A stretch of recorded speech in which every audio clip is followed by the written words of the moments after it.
All right, everybody. Here's what we're doing today. See how the wheels kind of tuck in? Even though these are wider than stock, Ford uses like a really conservative, I don't know if it's for aero, whatever. We're going to put hub-centric wheel spacers on that are about an inch. We're going to move the wheels out. It's a fairly simple install. The biggest pain in the ass in this whole job was having to go out and get a different jack because the one I had wouldn't fit under the car. And then, of course, jack stands, I loaned them to somebody who, of course, didn't bother return them. Actually, I think it was my dad borrowed them a year ago, never returned them. Normally, I would bitch, but I'm pretty sure if you're watching this, Dad, I probably forgot to return a lot of stuff, or lost it, or broke it, or whatever, otherwise absconded with it. So I guess we'll give you a pass on this one, old man. So I'm sure I owe you more than a pair of jack stands at this point. So anyway, we've got the front up, we got the emergency brake on, we got chocks under the back wheels. My driveway's on a slope, so the only way I can get it relatively flat would to kind of pull it in here, you know, behind the bikes and stuff.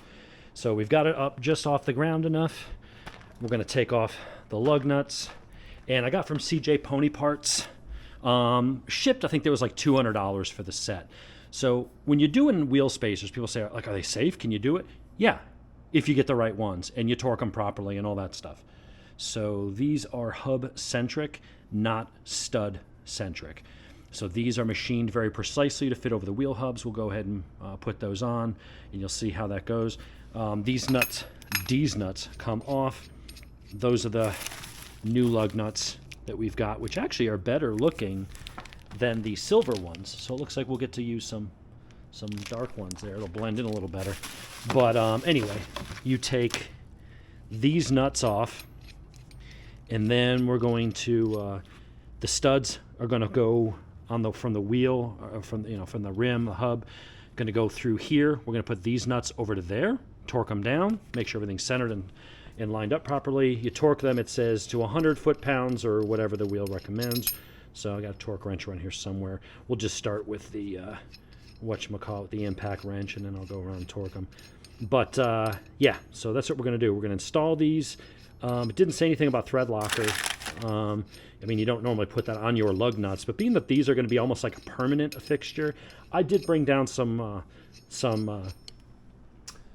blue. We're going to just use blue Loctite. So just to make sure it doesn't loosen up over time. But when you use red, you got to be careful because sometimes that stuff hardens over time almost like crazy glue, and it is a bitch to get off. So I'm going to go ahead now and remove the tire, move the wheel, and then we're going to put this on, line it up, and get that on in place, and we'll go from there. So get our little stand here set up. I think that'll work.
I've used these things on vehicles before. Not on a car, but I used hub-centric spacers. I think I did 1.5 inch on my Silverado Trail Boss. Now on that, it was, here I'm doing it for looks and also just to give it a little wider stance. I think it'll look a little cooler, give a little wider track, maybe handle marginally better. On the truck, it was more because the wheels were tucked in, so when I would go down Jeep trails that had deep ruts, you know, those ruts might be 3 feet deep, and when you fell into one, the body work was all hitting before the wheel because the wheel was tucked in. So I wanted to push those wheels out, not as much as a Jeep, obviously. But that's one of the benefits of the Jeep, is that the wheels are so much further than the body that the wheels take the hit. You might grind your rims a little bit on the dirt and gravel and stuff, but much better than the body work. So I had those on my Trail Boss, went off-roading with them pretty decently too, and never had an issue. So while we're here, just inspect the tire. Don't see any weird wear, looks pretty good. These are the 265s, fairly wide. These are the 265 35 R20s, or R19s. They're the Continental Extreme Contact Plus. All right, so here's what we got. Now when you install these, you do need to be careful, because some wheels, if you have like aftermarket wheels, might not work that well, because the studs might have to be cut. You need to make sure that your wheels have, see these pockets right here? That's where those nuts will go in, the head of the bolts. So you need that space there. So the Performance Pack wheels do have that, and I verified fitment before ordering. Now one thing I'm gonna do is I'm gonna go and get some grease, and we're gonna grease this up a little bit. And that way, if there's any dirt that's in there, corrosion, things like that, I don't want it to bind or anything like that. So let me go get a rag and some grease.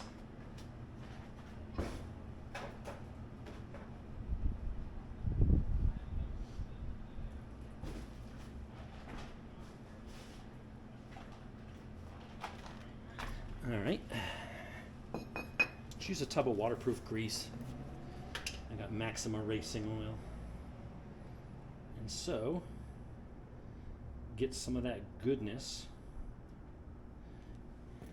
Don't get it on the threads. Don't get it all over the place.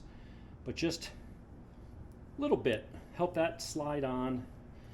And if you ever have to remove them, you'll thank me later, because you won't have, you got two different metals. You know, you got, even though this is anodized, you should not have to worry about it. But you got aluminum, you got steel. That steel can corrode and rust. Aluminum can oxidize. So we want it to go on easy, and then we want it to come off easy should we ever have to remove these. So here's what we're doing now. See? Now we take the lug nuts, the small ones that they gave you, and those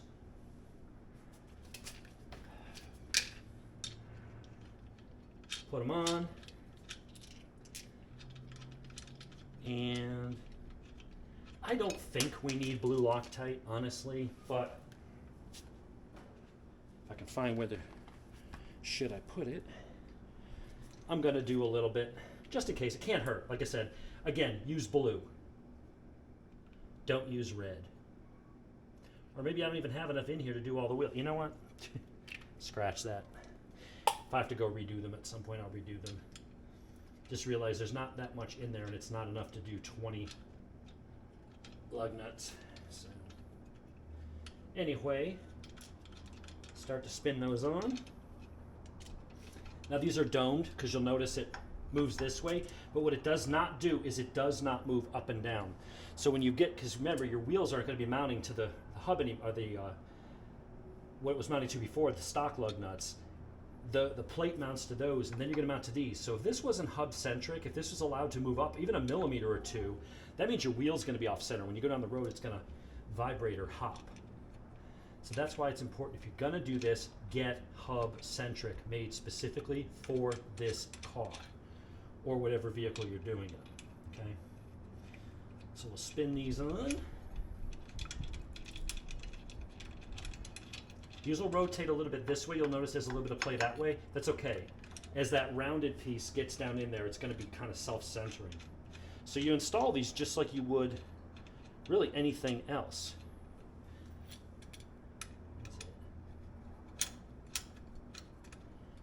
Hand tighten them, get them to all, go crisscross, all that kind of stuff. They'll start to kind of self-center. Just notice they are just sort of centered.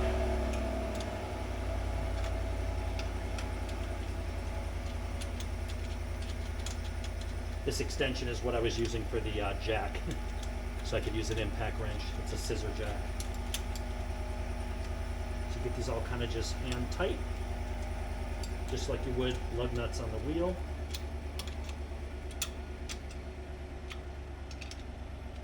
And at this point, now we're going to torque these down. I'm going to give them several hits of the, I don't know how many oogas that is. Let's see, is it that? Oh, those are smaller. So it looks like, yeah, that one's the right size. So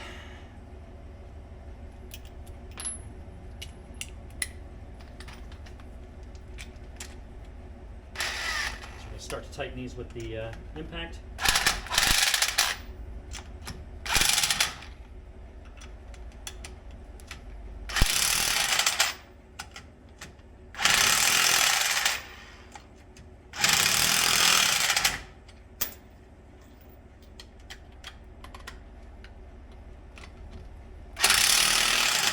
Pretty sure these are at least 100, so.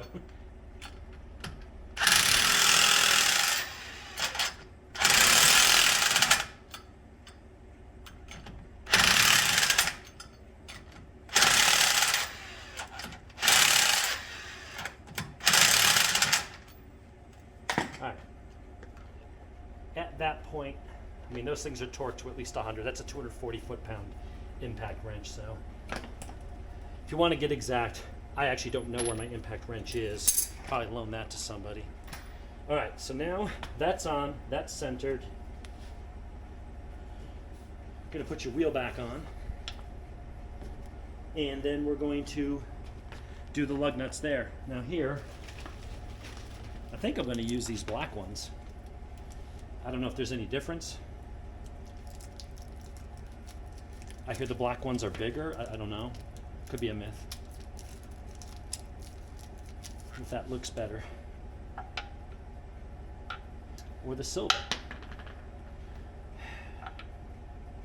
I think we're going to go with the black ones and see how those look. All right. So now you'll see here. See how those stick out, those nubbins just enough?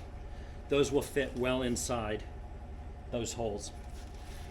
If this was flat all the way in there, then this would not work. That's where you got to make sure it's going to fit with your rims and you have those pockets. Okay.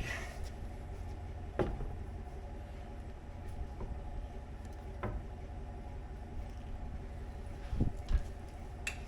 now, trying to do this without completely blocking the camera. Let's see if that helps.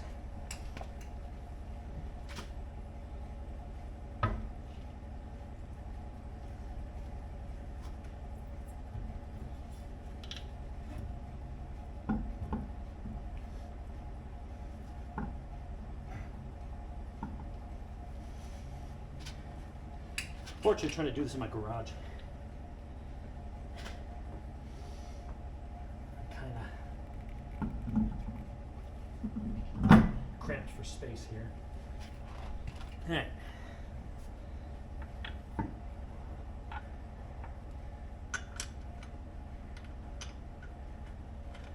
Let's get one on there, threaded. Never use an impact wrench until you've got like 5 full revolutions, because if you cross thread that, you get it on just a little bit and you start torquing it down. This goes for any nut or bolt. Never use your impact. Do not use power tools until you have hand threaded it enough that you're sure that it's spinning freely and there's no chance of it being cross threaded. Ask me how I know.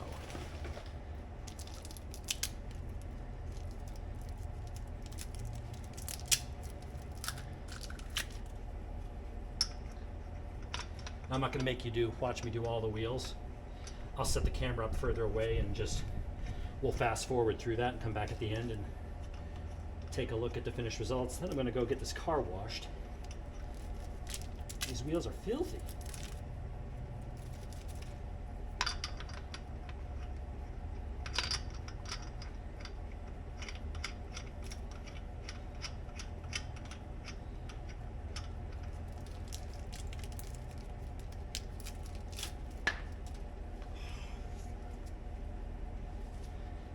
Impossible to do anything without shit just flying everywhere.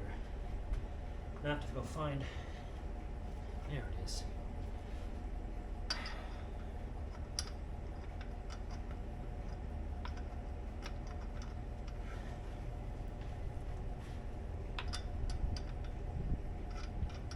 Okay.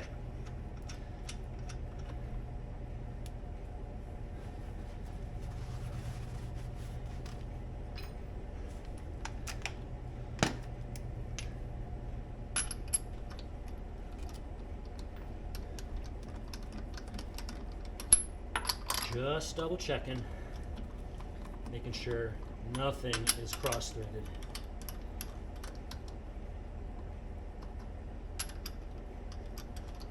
And I don't have it on me, but I am going to go over to Harbor Freight, get one of those digital torque wrenches, so I'll come back and retorque these lug nuts. But I'm going to have them on there really tight. I know they're going to go anywhere. All right. Now you just tighten your lug nuts like you would.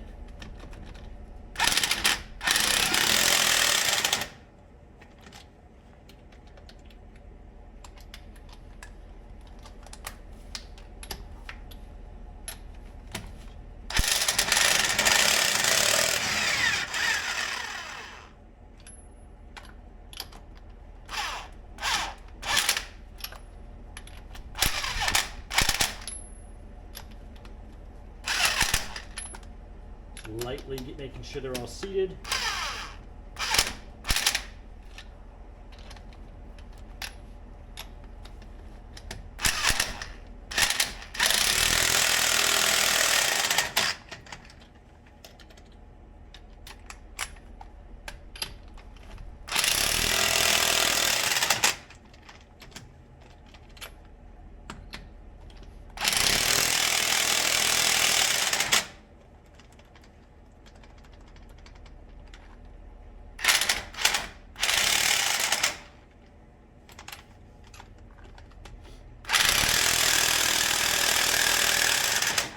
What I'm doing is basically hitting them about as hard as it took to get them off. I had to go for like 5 or 6 seconds before they even started moving, so kind of putting them back on with the same amount of force. Won't be exact, but it'll be close enough.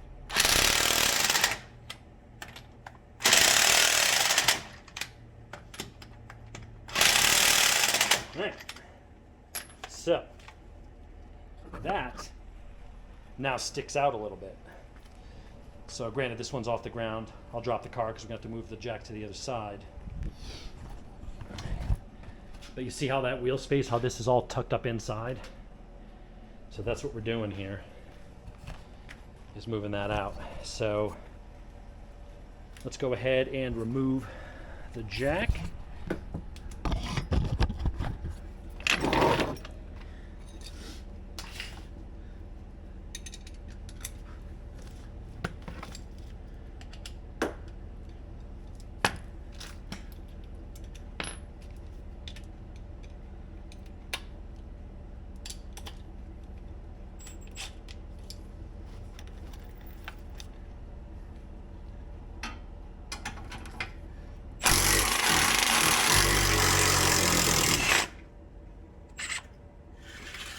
Alright, so now we're going to go do the other wheels. So that one's done. And again, it's not a massive difference. I don't want them sticking way the hell out. But it does make a difference. So what I might do is move the wheel chocks up to the front wheels and do that side on the back. And then we'll come back and we'll go and do the other side. So that's how much is sticking out now. Yeah, it's about an inch. Not a massive difference, but I think once they're done and you get it out in the driveway and you step back, that little bit of extra stance, especially in the back, will be a little nice, kind of nice. So, all right, so let's go ahead and let's move our wheel chocks. And I'm just going to set this up off to the side. And it's the same process, it's just different wheels. So if you want to fast forward that, I'm going to run it at like 1/32 speed or at 32x or something like that, just to speed through the rest. So let's move the camera around and let's get back to it.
looking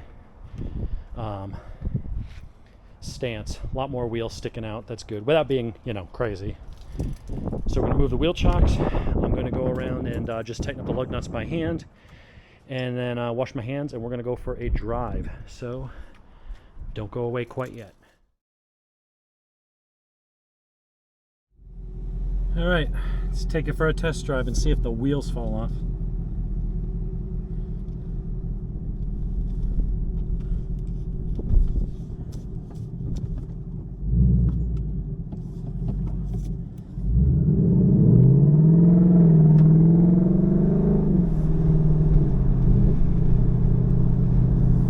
We'll have to get it up to speed, but I don't feel any wobble or shimmy or anything like that.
Feels smooth.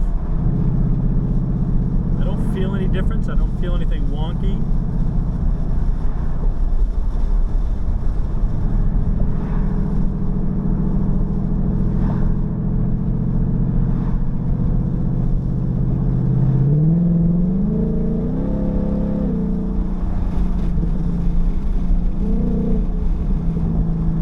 It was at 65, 70 miles an hour. Well, 60, 65. And didn't feel any shimming. You know, if there was something any bit off center, that's why you want the hub-centric.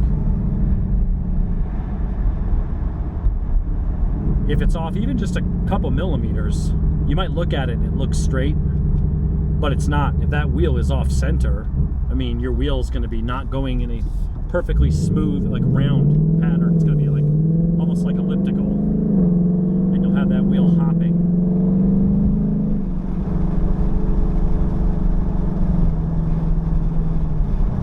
Get a little space between me and that car so I can pick up the speed and see if I noticed anything weird.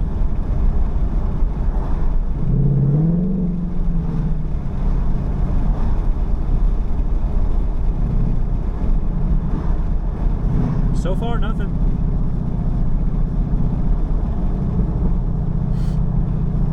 You know, I went around and tightened all the lug nuts with the impact wrench in by feel. And now as I'm driving, I'm just thinking about it. It's like, you know what? I need a proper torque wrench. So tomorrow's project will be, before I take this up to the mountains, is that it's going to be twice the work because I'm going to have to undo everything, you know, to get the wheels off. But I'm going to lift each wheel up, take the wheel off, and then I'm going to go around with a torque wrench on the hubs, on the spacers rather, on the hub-centric spacers, double check all the torque, and then put the wheels back on. And I'm pretty sure they're tight enough. I mean, it's like the first time I've ever changed a wheel on a vehicle, whether it be motorcycles, ATVs, trucks, cars.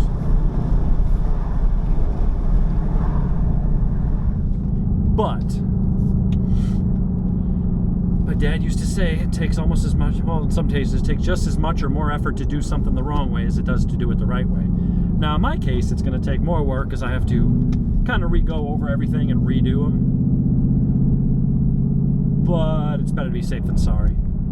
I never had a problem on the truck. I mean, I did those myself and swapped out shocks and on other people's Silverados and stuff like that. And I don't think I put anything back with a torque wrench, and nothing ever fell off.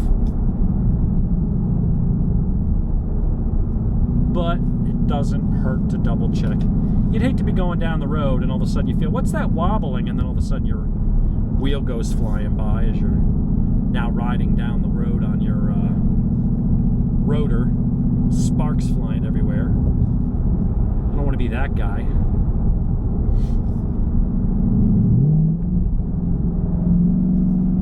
But if I can not get stuck behind all these people, just stomp on the gas a little bit. Oh, is this bitch going the same place I am? Jesus.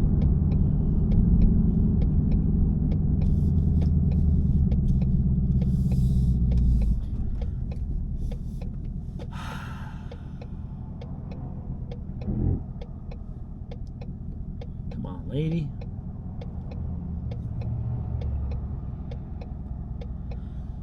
Make fun of stereotypes, but is that guy turning? Yeah, good turn signals, asshole.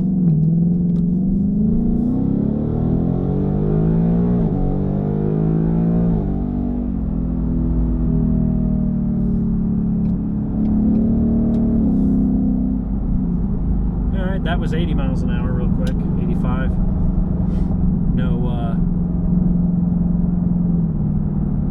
Not feeling any, you know, when I put the wheel spacers, the hub-centric spacers on my Silverado, I had and I actually had a shop do that, and I had the tiniest bit.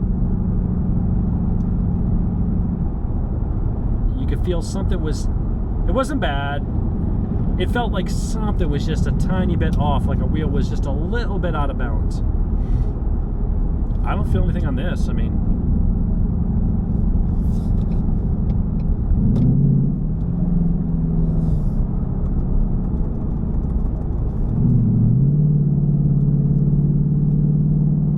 so we'll go get the car washed, or just say up in Philly, washed. Get it all nice and clean, and then first thing in the morning, I'm gonna get my happy ass over to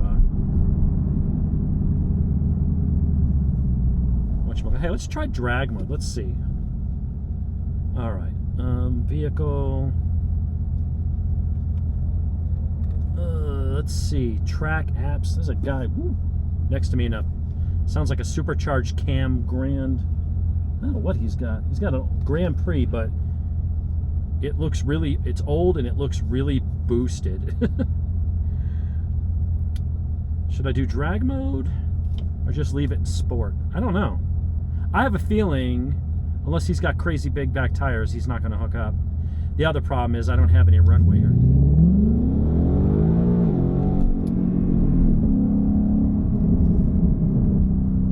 Yeah, he's got shit sticking out of the hood like intakes. But unfortunately no runway to go there. Just at the time you get into your power band, you're slamming on the brakes. Alright, so we'll go to the car wash.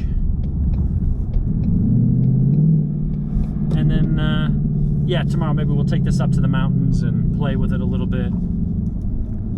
I don't know if I feel any difference in the handling, if I'm honest. But, I mean, it feels good. But it didn't feel bad before. It definitely looks better. So I'll give it that. So there you go. I'll try to fast forward as much of it as possible so you're not having to suffer through all that. But that's how you install the things. The only additional thing would be, you know, I didn't have one and I was anxious to get it done, and now I'm gonna have to backtrack and get it with the torque wrench. So don't be a muppet like me. Get the torque wrench ahead of time just so you can make sure you got everything done right. I'm very sure that everything is perfectly tight enough that nothing's gonna come loose or come off. But my OCD in the back of my head's like, you know what? I should probably double check it. So that's what we're gonna do. But anyway, that is how you install hub-centric wheel spacers. I'll put the link in the description to where I got them. I got them from CJ Pony Parts. I think they were like $189 or $185 or something plus tax and shipping or whatever. So it was like just a scooch over $200. So not terribly expensive. But yeah, anyway, we'll be, stay tuned. On Sunday, we're going to be back up with Brian Stokes, the guy who's rebuilding my Triumph. He needs some more help breaking in some new Triumphs for the 2023 demo fleet. So I don't know which bikes I'll get to ride this time. Hopefully a new Speed Triple RS. That's the 178 horsepower naked, just track beast. So Cameron's got dibs on that, but I'm going to definitely steal it for a few minutes from him, just to get a little video on that. I haven't ridden one of those yet. But anyway, everybody take care. We'll see you.